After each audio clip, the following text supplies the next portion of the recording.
Hello everyone, this is Nimita, speech therapist management.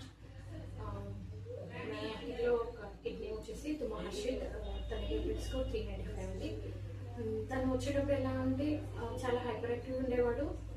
ఒక దగ్గర కూర్చోవడం కానీ, అసలు సిట్టింగ్ చూడడం, వెయిటింగ్ కానీ, సోషలైజేషన్ కానీ ఇంకా అలాంటివి ఏం లేకుండా ఉంటాయి. తనకి మళ్ళీ రైటింగ్లో కూడా చాలా ప్రాబ్లమ్స్ అండ్ స్పీచ్లో రిపిటేషన్ అనేది ఎక్కువగా ఉంటుండే. తను మన పిన్నైడిల్కి వచ్చాక తనకి సిట్టింగ్ టాలరెన్స్ పెరిగింది, వెయిటింగ్ పెరిగింది, సోషలైజేషన్ అనేది పెరిగింది. మళ్ళీ ఏంటంటే రిపిటేషన్, తనకి ఏది అడిగినా కూడా మళ్ళీ రిపీట్ చేసేవాడు అనమాట. అది చాలా మట్టుకు తగ్గింది. రిపిటేషన్ తగ్గి మనం ఏదైనా క్వశ్చన్ అడగానే తను ఆన్సర్ చేస్తున్నాడు.